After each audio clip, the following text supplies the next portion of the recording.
Welcome to the Season 1, Episode 1 of the Applied HE Squaring the Circle debate. My name is Mandy Mock and I am the founder and CEO of Applied HE.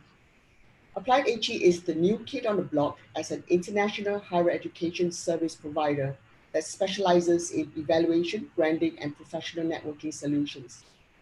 I started Applied HE in January this year after working for QS for 17 years. Thank you very much for joining episode 1 of the Applied HE Squaring the Circle debate webinar series, which has a total of 6 episodes that will take place monthly on the first Wednesday of every month until the end of the year. Today's Squaring the Circle debate with emotion, international students will become an endangered species post-COVID-19, is hosted by the City University of Hong Kong and led by the legendary debate master, Dr. Kevin Downing, who is the Secretary to Council and Court and Director of the Institutional Research Office. Kevin will be guiding today's debate with 4 outstanding speakers from different parts of the world, whom he will shortly introduce to all of you. But before that, please allow me to share some very important news with you. I'm very pleased to announce that these 2 institutions have just completed our Applied HE Job Ready Rating pilot. The Job Ready rating system is unique in many ways and emphasizes employability, industry collaboration, and the quality of teaching and learning, while aligning strongly with the Sustainable Development Goals and the Industrial Revolution 4.0 concepts. Because we're still collecting relevant benchmarking data, we can only release satisfaction scores. And for both of these institutions, Pearl Academy of India and Universitas Airlangga of Indonesia, you will see that both the results are outstanding. The first result I would like to present is for Pearl Academy. Pearl Academy, which is a leading private fashion and design college with campuses in New Delhi, Mumbai, Jaipur, and Bangalore, has scored 97, 92, 91. That's 97 employer satisfaction for graduate skills, 92% student satisfaction for teaching and learning, and 91% alumni satisfaction for education. A big congratulations to Pearl Academy from India. The second result is for Universitas Airlangga of Indonesia. Universitas Airlangga is a leading public comprehensive research-led university based in Surabaya, Indonesia, and they have scored 99, 99, 99. That's 99% employer satisfaction for graduate skills, 99% student satisfaction for teaching and learning, and 99% alumni satisfaction for education. Fantastic scores. Congratulations to Universitas Airlangga from Indonesia. Obviously, this is just a sneak peek into the results, and a comprehensive rating will be published later on. Nevertheless, we congratulate both institutions on their outstanding performances. Well done. For the series of Squaring the Circle debates, please allow me to thank the City University of Hong Kong for co-hosting and Indonesia's Universitas Airlangga for being the main sponsor. Now, without further ado, allow me to hand over to the very capable and always entertaining Dr. Kevin Downing. Thank you. Thank you, Mandy. What will happen now is that Applied HE will give me control of the screen. And before I introduce our panelists, our distinguished panelists, I'll just run through the format for you. They're very similar to the debates we've done in the past. We did one of these a few weeks ago. Each speaker will be given 5 minutes with no visual aids. And the beauty of being online is I can mute the microphone. So I'll give a warning when there's 30 seconds left, and then I'll press the mute button when that 30 seconds is up. This is my usual tough self in terms of keeping it fair. Okay, so everyone's okay with that. And then before we start, we'll be taking a poll. And I'll give everyone 1 minute, seconds, for the proposal. Now, in a moment, you'll see the proposal go up on the screen. Peter, can you put that proposal up and then hand control to me? Kevin, apologies. I've already handed control to you. So, okay. I'm not getting your picture to hand you back. So can we just see your face again? yes, not a problem at all. I got you. Okay. So I'm now making you host. Fantastic. And I will share the slide and the motion, Okay. which you should see shortly. So, here it is. let me just now, before we go to the poll, I'm going to introduce the motion. And as soon as we've had the poll, I will introduce the speakers. So the motion is a very topical one. International students will become an endangered species post-COVID-19. That's international students will become an endangered species post-COVID-19.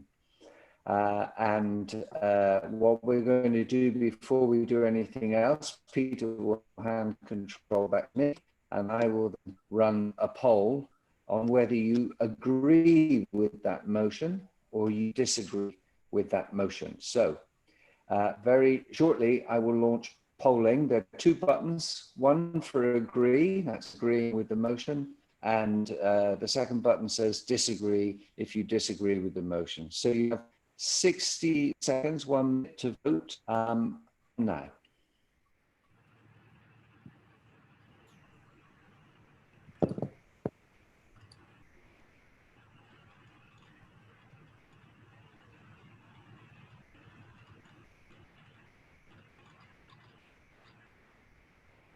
It's looking very interesting at the moment. The disagrees have it by quite a margin. Oh, having said that, I think people have changed. Some people have come in on the agree side. Looking very interesting. Okay, I'm going to give you another 20 seconds.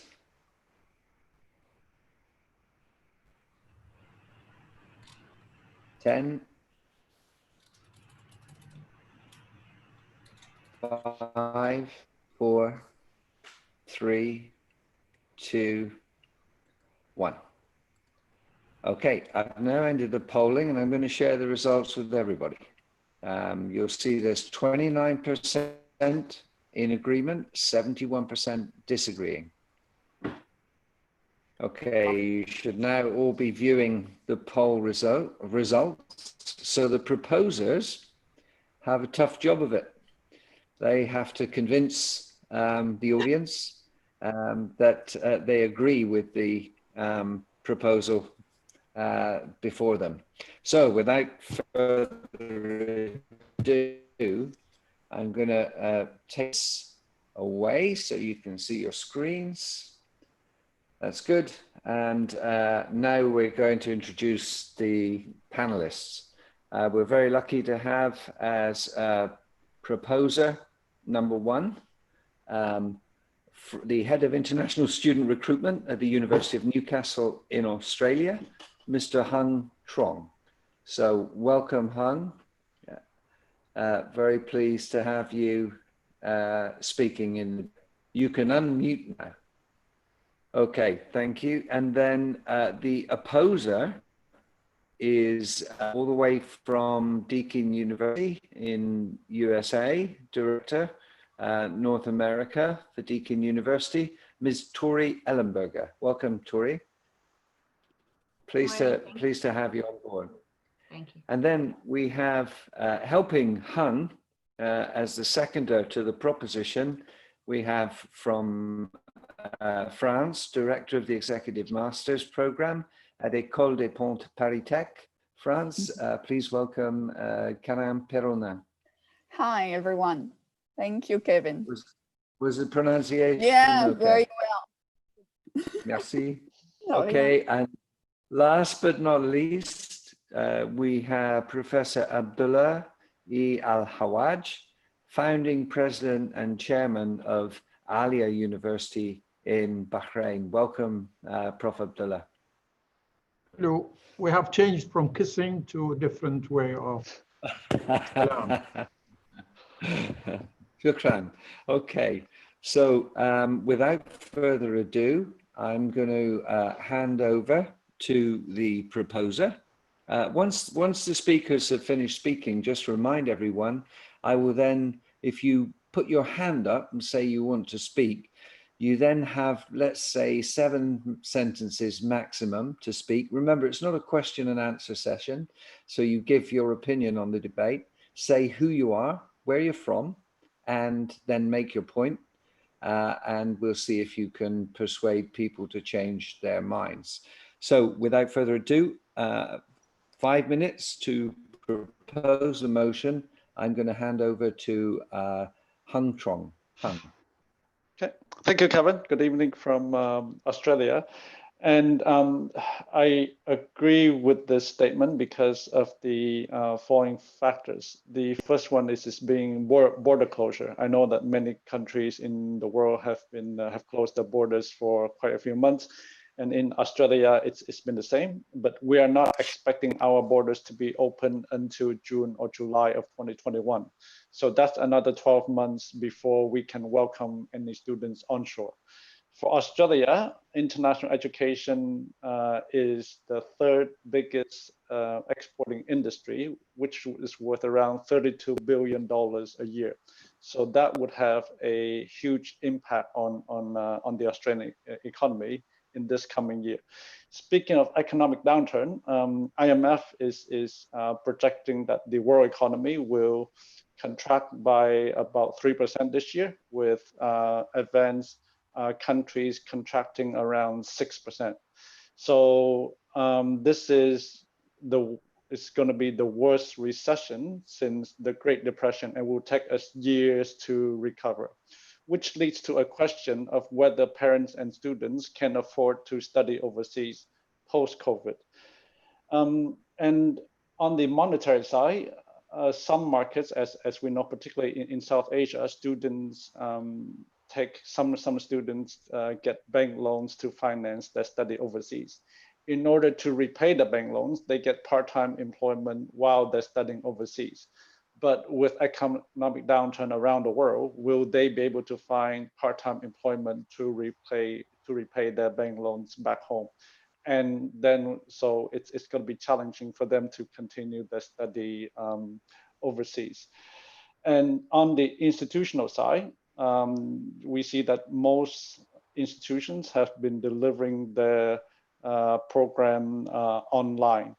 And what's more interesting is China. So pre-COVID-19, China did not recognize online learning. But today, China recognizes online learning because, well, there's no other choice. But what if China continues to recognize online learning post-COVID-19? Then how many Chinese students would continue to study overseas, or would they prefer to study back home? And I think to get an actual glimpse of what happened in COVID-19, I think we have to go back into history to look at 1997. Because in 1997, there was a financial crisis in Asia, which affected many Southeast Asian countries. And so Malaysia Malaysia higher education sector was heavily impacted during that time. So when the financial crisis hit Malaysia in 1997, more than 2,000 Malaysian students who were studying overseas had to return home because they could no longer continue studying overseas. They went home to continue their studies in Malaysia. And from 1997 to 1998, we witnessed an 80% drop of Malaysian students applying for visas to study overseas. Okay, but at the same time, we saw Malaysian local institutions enrollment doubled. And as we all know, then there was a rise in private institutions in Malaysia that were delivering 3+0 programs, which means that these institutions were delivering the whole international programs in Malaysia. And then, of course, we saw a few overseas universities that started opening their campuses in Malaysia. So I think what happened in Malaysia in 1997 will be replicated in 2021 but on a global scale. Thank you. Thank you very much, Hung. You kept to time, very much to time. So well done for that. Without further ado, I'm going to hand over to the first opposer of the motion, and that's Tori. Welcome, Tori. Thank you. Thank you. Ladies and gentlemen, opposers and supporters, let us be clear. International students will not become an endangered species post-COVID-19. An endangered species, as defined by the single source of truth internationally, none other than Wikipedia, is a species that is very likely to become extinct in the near future, either worldwide or in a particular political jurisdiction. I won't digress with regard to politics. However, endangered species may be at risk due to factors such as habitat loss, poaching, and invasive species. A typical species becomes extinct within the time period of 10 million years of its first appearance. Using this as our working definition, then, let us refer back to history. Students have been navigating significant challenges in pursuit of international education, at least since the 12th century that we're aware of. In fact, it is said to be Emo Friesland who first traveled abroad to study to Oxford University in the year 1190. Fast forward through the bubonic plague, the Spanish flu, both world wars, the Great Depression, the Cold War, the September 11th attacks, the SARS outbreak, the GFC, and arrive at present day. Throughout each of these crises, and a significant many more, international students continue to seek opportunities overseas. Further, government bodies themselves develop numerous international scholarship programs for both students and academics in order to facilitate international relations, cultivate peace among nations, and humanize international relations by turning nations into people. The latest OECD figures estimate that in 2017, there were over 5 million mobile students enrolled in tertiary education programs worldwide, with a significant increase over the last 2 to 3 decades. Looking forward, the number of tertiary students worldwide is estimated to rise from around 250 million right now to 594 million by 2040.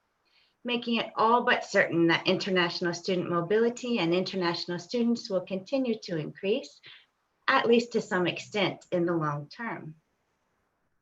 Despite significant upheaval since the first appearance of this species, international students still remain active, engaged, and eager to travel. In fact, 69% of 69,000 international students recently surveyed by IDP Connect stated that they still intend to begin their studies as planned, even if that means deferring to a later start date. Similar results were found by both the Erasmus Student Network and QS, who summarized their findings, noting that international students may be deferred, but they're not deterred from continuing their studies on campus, should conditions permit. Further, appetite for internationalization on the whole is still quite prevalent despite limitations imposed by COVID-19. This continues to be demonstrated throughout the pandemic through various online initiatives, newly established consortia for virtual exchange, and the widespread availability of virtual internships and study abroad programs, all of which are seeing student interest and participation uptake growth. In fact, we already see the world at large is not ready to give up. Some international students who have been granted visas prior to the pandemic continue to arrive in Canada. Pilot programs are being developed in Australia for returning international students, and Malaysia's green bubble conversations continue to progress, to name a few. It is my strong opinion then that rather than an endangered species, international students will continue to evolve and adapt as the external environment around us continues to evolve and adapt. If it is true then that an endangered species is one that is nearing extinction, and that a typical species becomes extinct within 10 million years of its first appearance, we have a long road ahead in the existence and evolution of international students. 9,998,810 to be exact. Okay, thank you, Tori. That was a very well prepared and delivered opposition. And then to second the proposition, without further ado, I wish to invite Karen Perronin from France. Karen. Thank you, Kevin. Thank you as well, Tori. So I have to counter a few of your arguments, right? So first of all, I will try to differentiate the different role of international students around the globe. So I think it's as well, we were talking with Han an hour ago, and the perspective and the objective of the needs of international students is completely different from one country to the others. So for example, if we're looking at Australia, UK, US, we're really seeing international students as part of the higher education economic system. The revenue that they're bringing in is very important, and that is crucial to support the economy. And on other countries like France, for example, or even Germany, international student fee is not important because mostly public universities will have a very low tuition fee. But it's on a wider perspective about international strategy and alliances, which as well has a very huge impact on the world political stability. Emerging countries, on the other hand, need international students to develop or strengthen their economy and to bring talent and internationalized standard. So we're seeing here that we need to be careful. When we're saying endangered species, is as well because we need protection. We need to put regulation and procedure in place to keep that species in place. And that is what is the most important at the moment. So yes, 10 million years story, of course, is a long time ahead.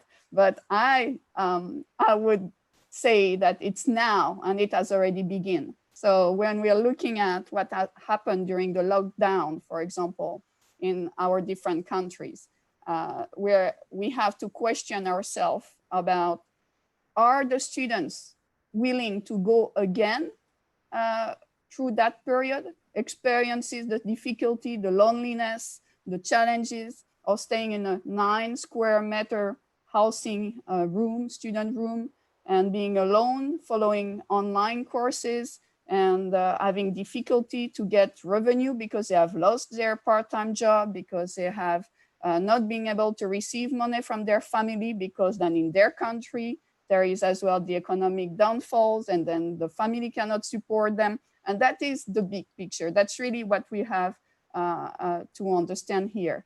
So in every country, I'm seeing that we have many different regions representing in the participants than what the government have put in place to support this mobility. And that is really the question at the moment.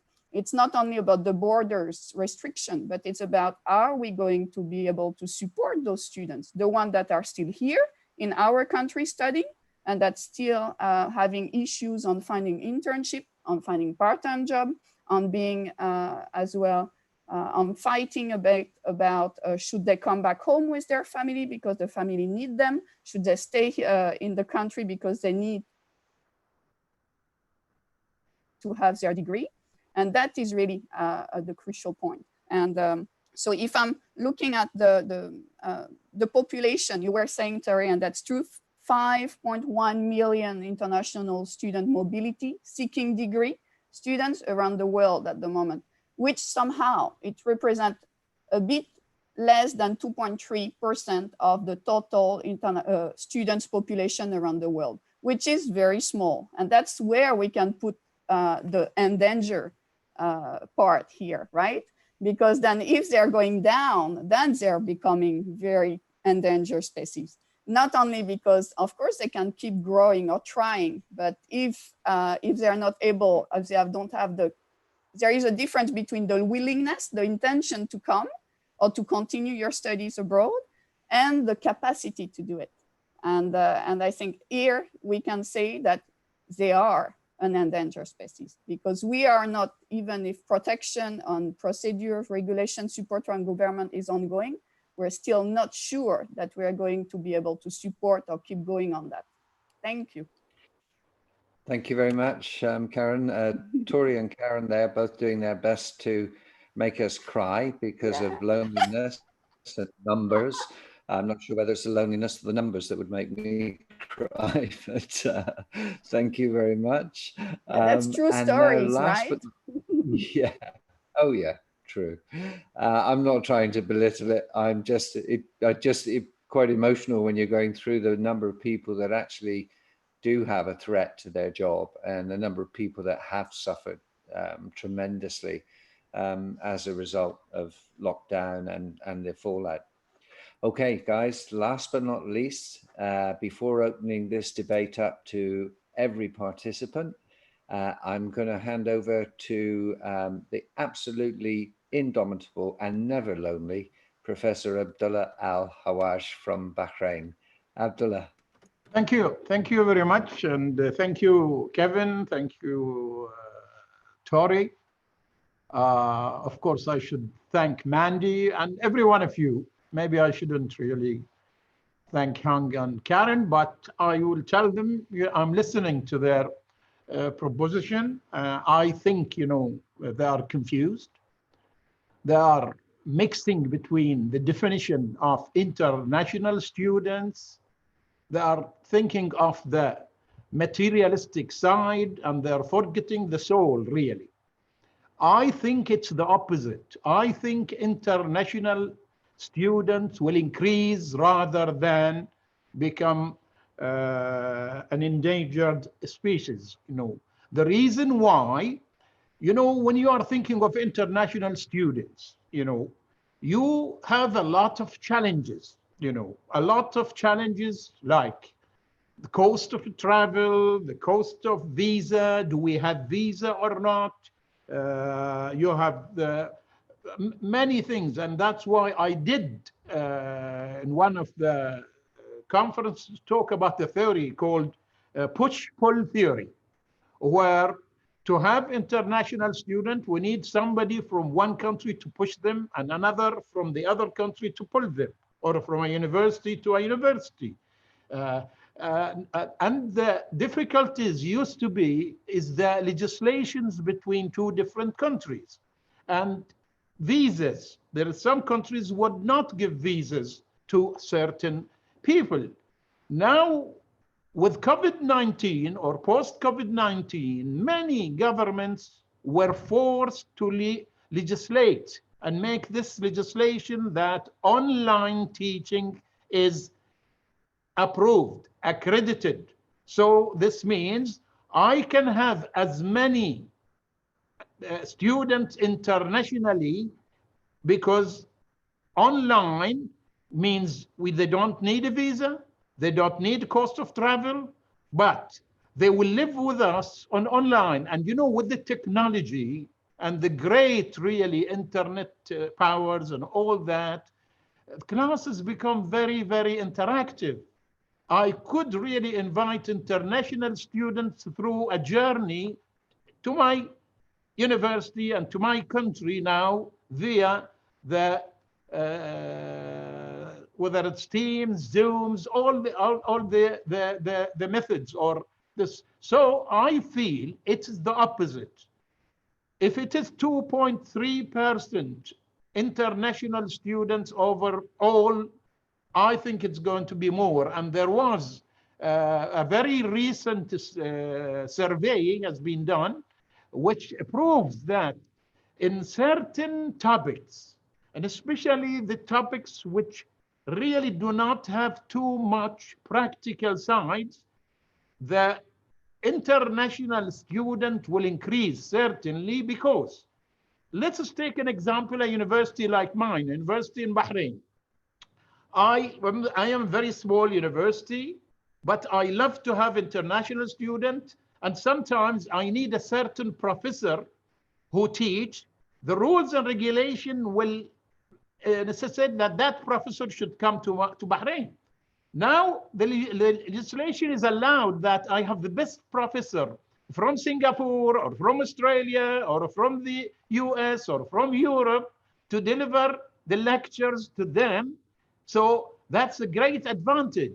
So the student will love then to join Ahliya University because they know that we have the capabilities of connect them with the best professors in the world. So I do think certainly that the proposals have mixed the definition of international students with the travel only. They did not think of the overall picture of international students. I think it's more than that.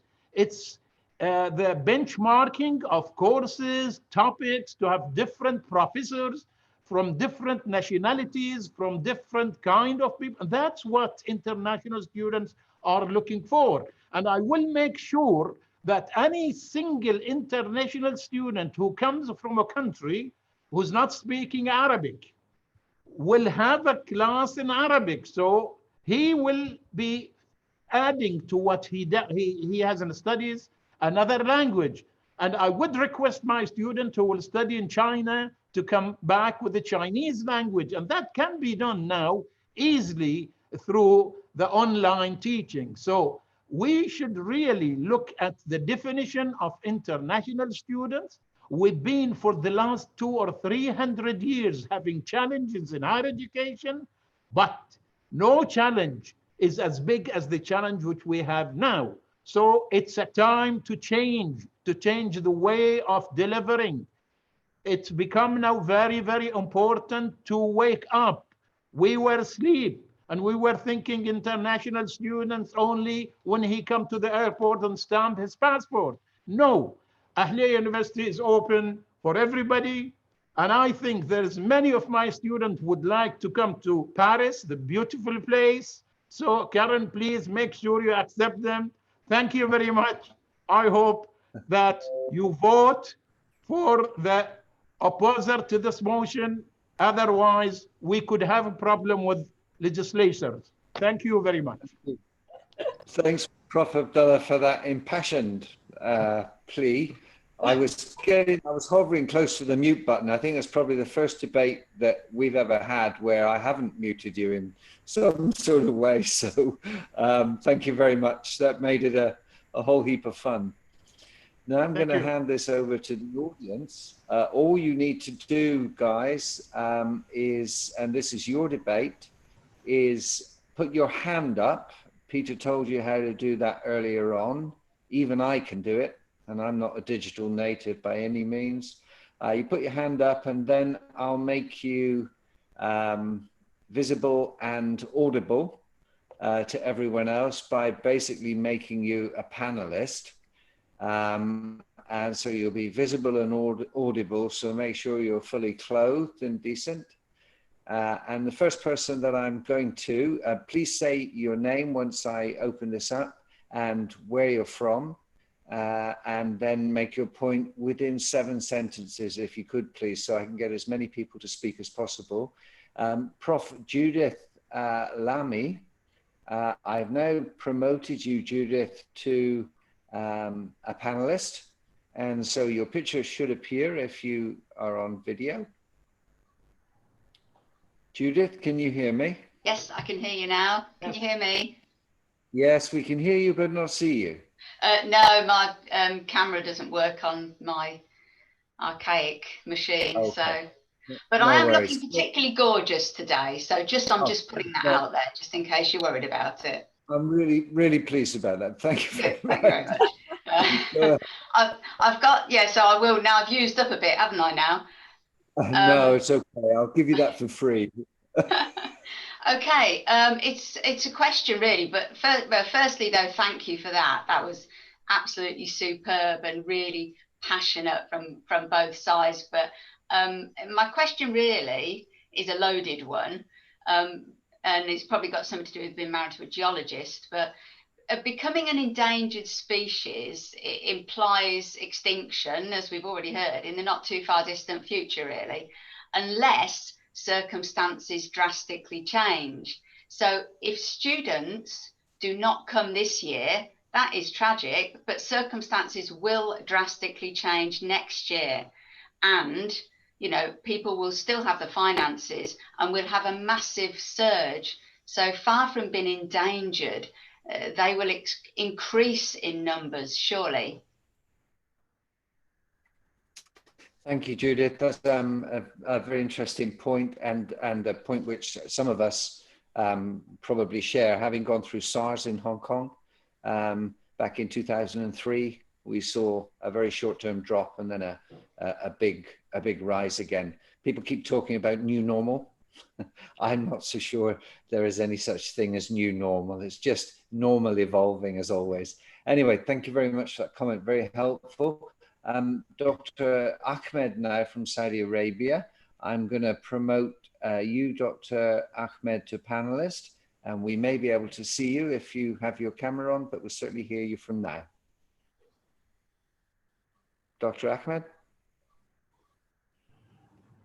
We can't hear you, Dr. Ahmed. Sorry, thank you, Kevin. Thank you all. Thank you, Mandy, for this. I really appreciate all this. Really good talk. I just want to mention something. We are like, let me take Saudi Arabia as a case. Now Saudi Arabia is different. Now is a new era for us. I think we are in the universities. We need more cooperation with the universities to accept the student. Dr. Abdullah mentioned, Professor Abdullah mentioned, visa is a problem, a lot of obstacles from different sources. Okay, but I think we have to think loudly and we have to speak loudly about what we're gonna do post-COVID. Okay, how they're gonna work together to enhance this with our student as exchanging. What we're gonna do for next year. I think we need really innovation ideas from people that are practicing this. Thank you. Thank you, Dr. Ahmed. Again, very valuable point, and I think feeds into what many of the panelists said. Would people like to raise their hands? I will then see it. So you click on the raise hand button. At the moment, I've got nobody in the queue, so this is your big chance. I noticed, yes, no, thank you very much. Dr. Murad, I'll go to you first, and then I'll go to Mahatma Lanuru. So Dr. Murad, I'm now promoting you to panelist. Dr. Murad, can you hear me? Murad? Hi. Yes. Could you speak up a little bit? I'm sorry. Yes, indeed. Thank you for your promotion. I hope you can promote me for a professor as well. Thank you, Sir Kevin. Thank you for this interesting invitation for your speakers. I believe I met many of you at a QS event before, as well as I would like to thank Mandy for this invitation. Amazing. I think this pandemic outbreak is challenging everyone, which includes the topic of this webinar, the international students. I think this may impact the international student body for the next maybe few months or year. There will be a few challenges, as you said, in terms of traveling because of the lockdown and restrictions and closing borders. But I do believe also they think about the students may bring with them a kind of health risk because they are traveling. And, you know, I believe the COVID-19, one of the way of transmission is by traveling. So I believe in 1 year or 2 years, I believe there will be new rules in terms of student travel to have a COVID-19 positive test, I think as a requirement for new international students.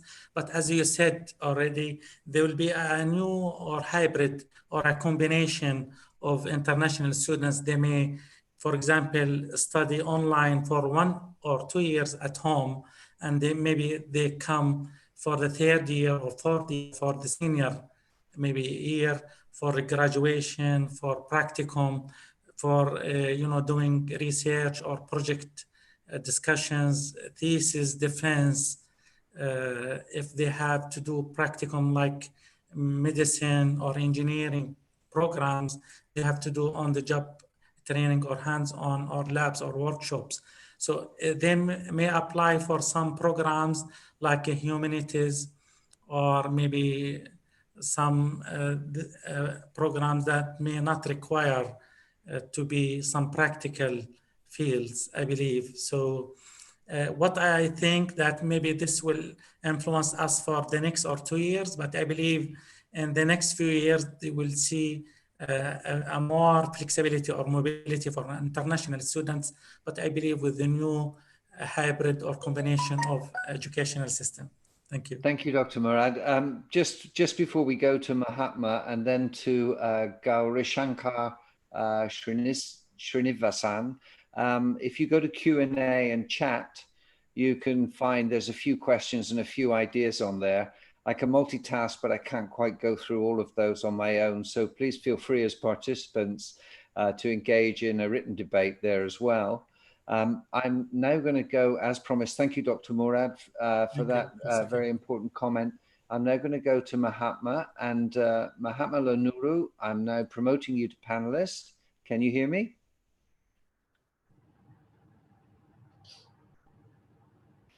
Mahatma, can you hear me? Check that you're not muted.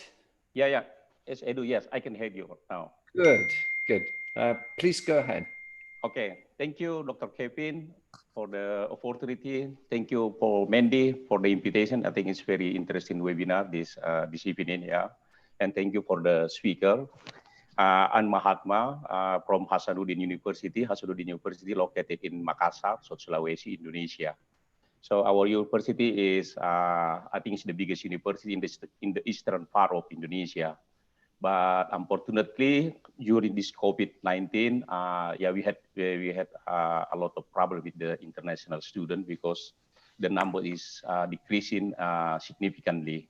So that's why I am the one who agree with the topic this evening, that if we don't have any effective strategy, so the international student will be become an endangered species, or finally will be extinct. There is several reasons for that, especially for our, for example, for the developing country like Indonesia, we have problem with the financial, yeah. So as Dr. Hun said, we are similar with Malaysia in the 1997 and 98. We have very worse economic problem at the time, and many Indonesian students return home, yeah, because of the financial problem. And now, with this pandemic, I think the situation is become more worse, because not only the financial, but also with the healthy, because no many students now intend to go to abroad now for this moment, because two reasons. First, because of the financial problem limitation, and then also because the war with the healthy, with the pandemic. And Professor Abdullah said there is an alternative with the online course, yeah. But in my opinion, online course cannot solve the problem slowly, because for me, if I want to go to for example, to Europe to study, not only to study the subject, but I want to learn something else. For example, how their life, culture, what's the climate, what's the food at that, and I think it's the more important thing. How they manage their time is very important to learn, because, for example, Indonesian people, they are very bad to manage the time. Sometimes only they spend time, but not productive. So, for example, if we can learn from the developed country, so we can gain much more if we go to, for example, we can say that learning by doing. So learning by doing can only be done if we visit the country. So cannot be gained only by the online. So online is okay. We can gain the subject, we can gain the knowledge, we can gain the skill, but there is something else that you cannot gain by online. So you have to go to the country. So thank you, Kevin, for a while. Okay, thank you for that important comment, and I think it does echo much of what Prof. was saying. I actually can see here that we've got members of Proli and his close friend and colleague lining up their hands up. But I'm going to take them in order. The first person I'm going to go to is Gaurishankar, So I'm making you a panelist. Can you hear me, Gaurashankar?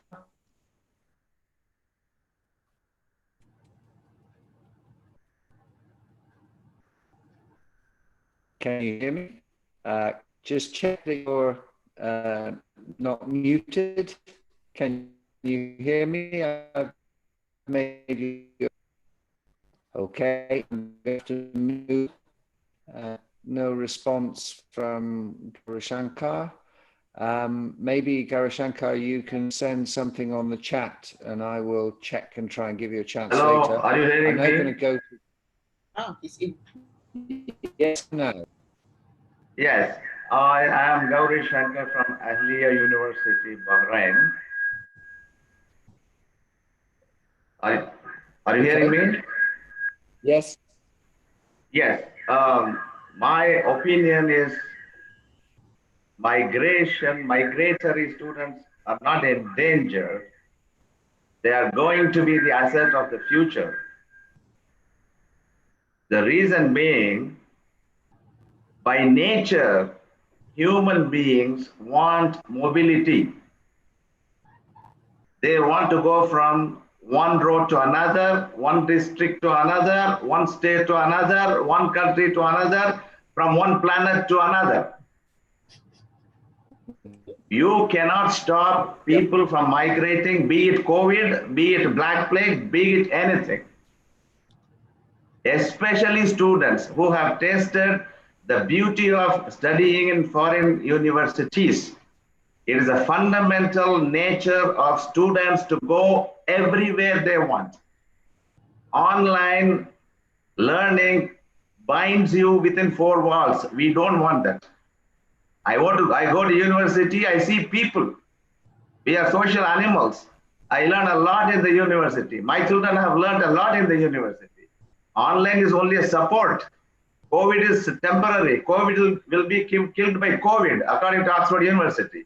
So we don't have to worry about that. So migratory students are going to be there. We can look forward for better days. Thank you. Thank you very much, Mahatma. I'm going to go to a colleague of Prof. Abdullah's, Mansoor. I'm just promoting you to panelists. Can you hear me okay? Can you hear me, Mansoor? Mansoor from Bahrain, can you hear me? Okay, I'm going to move on. If you want to know Mansoor's opinion, take a look at the chat. He's actually placed his opinion up there very succinctly. I'm going to move on to Nico Just. I'm now promoting you to panelist, Nico.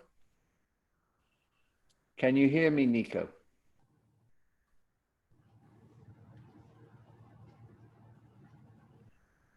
Hello, Mahatma, we've just got you, but I'm going to, we now need to look at Nico Just. Mute. Am I now, Nico. can you hear me? Yes, we can. Okay. Hi. There's a bit Hello. of a delay. Okay, there I am. I am dressed as I promised. Hello, Mandy. I hope you're well. I just want to. It's a very interesting debate. I organized a debate about a month ago where we spoke about. I gave 3 scenarios. The first one is COVID. Post-COVID, will it be, or have we just pushed the stop button and we will have a restart, or is it a reboot or a reimagine? Now, we've had many debates in the last two months about COVID. And I just want to, with your 7 sentences, say that in an environment where we talk about endangered species, of course, the endangerment, it could be extinction on the one hand, that's the radical part of it. But on the other hand, one could actually see that a species evolve and actually have different characteristics. And I think we've reached a stage in higher education, and we cannot separate internationalization of higher education from higher education itself, where we will evolve And I think our definitions of what is an international student, as well as the reasons for internationalization, will evolve. And therefore, I don't think the notion of an international student would be that it will be extinct, but it would look different in the future. What it will look like, no one knows. Anybody that tells us exactly what it knows, I don't think they exist at the moment. Thank you, Nico. I've got time for 2 more comments, and Mansour has come back and said that he got disconnected. So I've got a hat from Hamoud Al Qasim. I am here, Kevin. If you want, if I have a chance, I'll speak. Yeah, I'll come to you right at the end, Mansour. I'll leave you the final word before we go to the poll. But I'd like to go first to Hamoud. I'm now promoting you to panelist. Hamoud, can you hear me? Hamoud, can you hear me? I think some people are having difficulties. So, okay, Mansour, if I'm just going to find you on my list and I'm going to make you visible. So let's, you're right. Can you put your hand up again, Mansour, for me, please? No.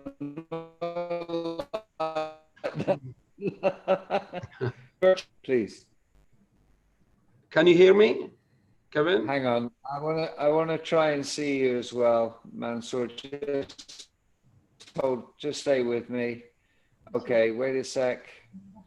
Okay, I'm asking you to start your video now. Okay. There you go. Great. Go ahead.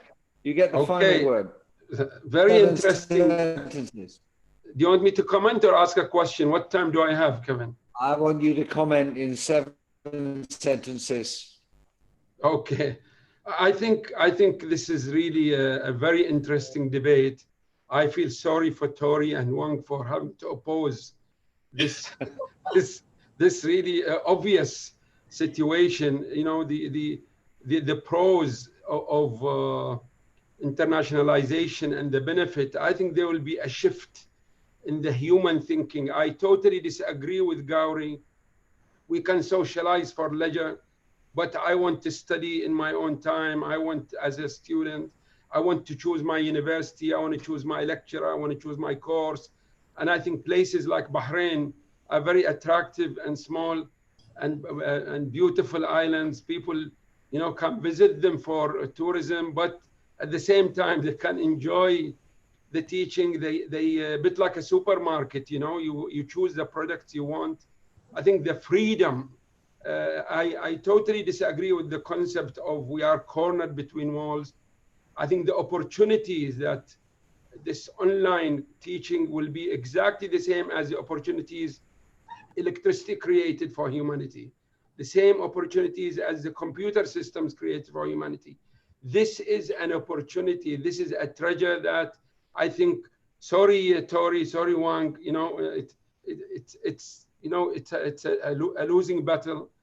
I can anticipate, really, I can only anticipate that within 10 years, face-to-face will be very limited and restricted to very specialized practical courses.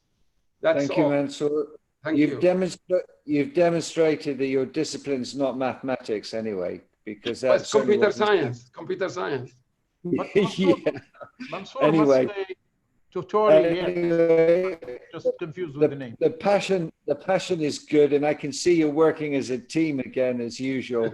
I'm now going to go to the final bit. We've had several speakers. In fact, all together we've had 11 speakers. I think it's been very lively to see and hear from you all. I'm now going to go to the poll again. If you remember, in the last poll at the beginning, it was very definitely with the opposition, considerably in favor of the opposition. I'm now going to make the poll available again, and we're going to see how open-minded or not we are as academics. You have 60 seconds from now.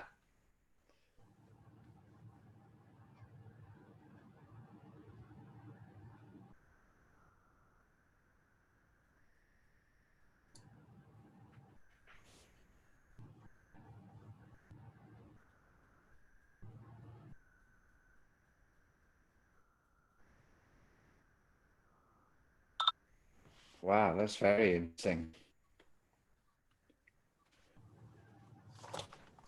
I need a pencil to write this down.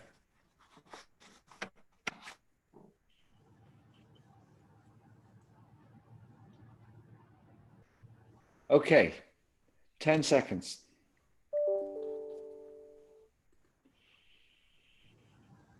Okay, I'm ending the polling, and now I'm going to share the results with you, which are very striking, actually. So the debate has certainly had an impact, and you can all claim to be flexibly and open-minded academic individuals. So let me share the results.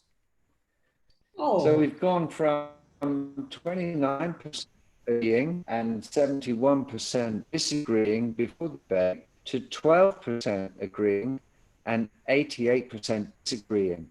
So I'm going to say congratulations to the opposers of the debate. You did a wonderful job, guys. So Prof. Abdullah and Tori, well done. You did a fantastic job. And to Karen and Hung, please don't let this retreat into your shell.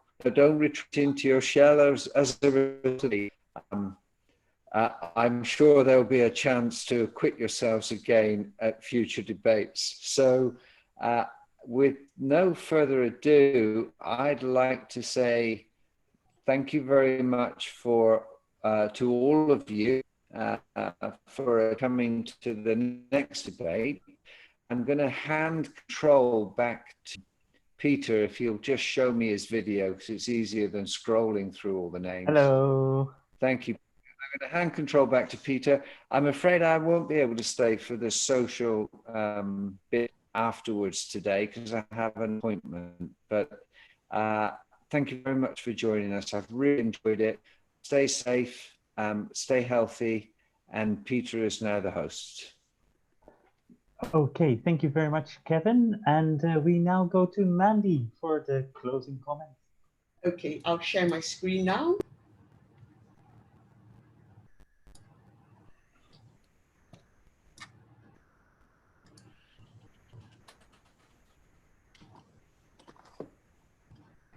Right, can you see my screen? Yes. Good. Thank you, everyone, for the very lively and insightful discussions. I have learned a lot, and I hope that the same is true for you. I'd like to express my deep appreciation to our speakers for their time and contribution, and also thank you, our great participants, for joining us for this episode 1 of Squaring the Circle debate once again in such large numbers. I'd like to thank our hosting partner, City University of Hong Kong, and our sponsor, Universitas Airlangga of Indonesia, for their valuable support. Well, this marks the end of episode 1 of the Squaring the Circle debate. We have many more events planned. As mentioned, Squaring the Circle debate is always on the first Wednesday of every month till the end of the year. And the next debate, episode 2, is on the 5th of August with the motion, online learning will never replace face-to-face learning and teaching. Do note the date down in your diary, 5th of August. On the 22nd of July at 9 p.m. Singapore time, we will be hosting session 2 of the Fireside Chat series. Fireside Chat aims to bring a panel of knowledgeable and passionate speakers on topical issues with lively interaction with participants from all corners of the world. This webinar is designed to be cozy, relaxed, engaging, and at the same time, serious, fun, provocative, thought-provoking, and blue sky. Session 2 topic is mass online learning, strategies to raise quality and satisfaction on a limited budget. Mrs. Winnie Ely, partner of Education Insight from the UK, is our moderator. And we have 4 very diversified speakers, and they are Dr. Dawn Alcott, who is an expert on global consulting, leadership, and open and distance learning. Datuk Siti Hamisa, Secretary General from the Ministry of Science, Technology and Innovation of Malaysia. Professor Mary Stiesny, Pro Vice Chancellor for International and Chief Executive from the University of London Worldwide. And the last speaker, Professor Darryl Evans, he is the founder of Global DAR. Just like SCD, Fireside Chat is also once a month, but on every 3rd Wednesday of the month at 9 p.m. Singapore time. So be sure to mark the date and time in your diary for the next Fireside Chat, 22nd July, 9 p.m. Singapore time. This slide shows you the future dates for our series of Fireside Chat. There are 6 in total, and it will go on to the end of the year. Registration is now open for session 2 on the 22nd July. Please look out for our emailers. In the meantime, do check out our Applied HE Extra News website, where you can submit your institution's news and press releases weekly. We will promote them on the global stage at no charge at all. And as mentioned earlier, we have already successfully rated 2 universities, Pearl Academy from New Delhi, India, and Universitas Airlangga from Surabaya, Indonesia. The new rating system emphasizes teaching and learning, graduate skills, employability, and interaction with industry. The rating is also non-prescriptive and can be applied to different types of institutions across different sectors, from full-fledged research universities to specialized institutions such as Pearl Academy. Institutions from Taiwan, Malaysia, Singapore, Hong Kong, and Pakistan are expected to also complete the Applied HE Job Ready rating, and we will soon be announcing the results as soon as they are rated in our future events. So please drop us a line if you would like to learn more about the Job Ready ratings and how it can translate into affordable strategies for global branding and marketing.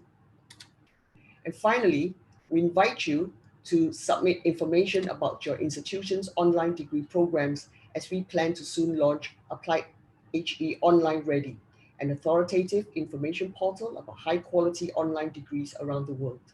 This will enable you to promote your online degree courses in any language and on the global stage, again at no charge. So please send information of your online course degree to peterstack at ps@appliedhe.com.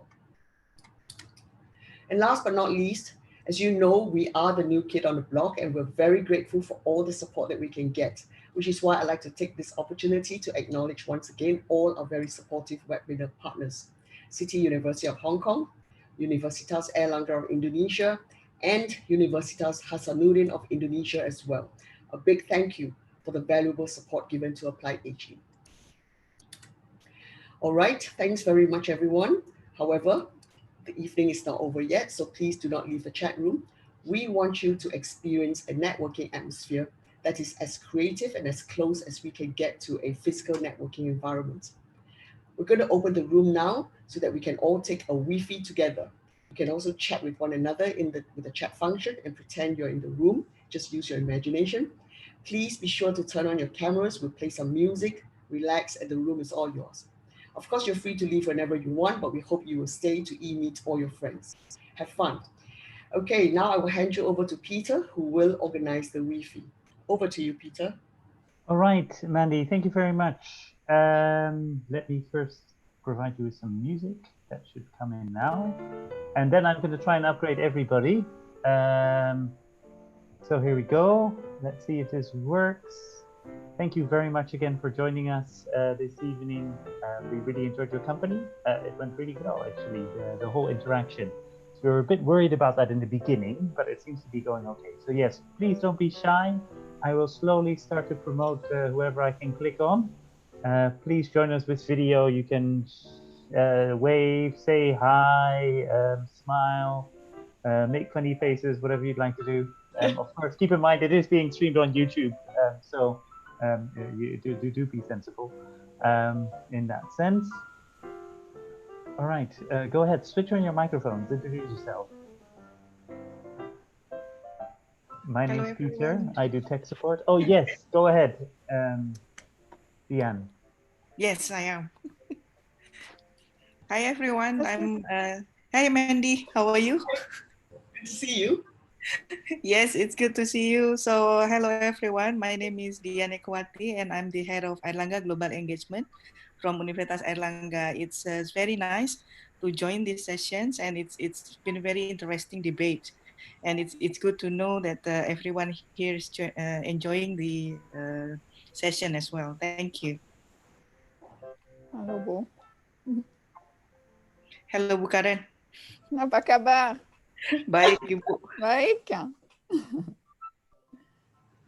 Okay, anybody else want to introduce themselves? Say hi, don't be shy. The social event. Can't be shy at social Hi, events. I'm Nicola Lachia from the University of Cape Town, South Africa. I hope to see you all soon in the near future. And I'm optimistic about internationalization and mobility, of course. We will come with pleasure, Nicola. To Cape Town again, yes. Absolutely, you're welcome. Hello. Yes, I'm Suki. That's okay. Yeah. I'm always enjoying your debating. This is so interesting, and you're well organized, and with the time, I really enjoy. Yes. All right, we're almost there promoting people. We have lots of shy people, which is okay, But it's nice to have a full screen of people as well. So if you can overcome your shyness, please do so. Anybody else want to introduce themselves? Hi everyone, I'm Philip from Philippines. Great session. Okay, thank you for Hi, joining. Philip. Nice meeting you. Lovely to meet you. Yes, this is Sayed Fadel from Ahliya University. I enjoyed the debate and I was looking for more, but however, it was only 1 hour. We have okay. like that. So looking forward for the next one. Thank you. Okay, that's great. That's great. We're trying to take some weeklies, but there are lots of people are a bit shy, so we can't weekly 100 people, unfortunately. But that's all right. Thank you very much for joining.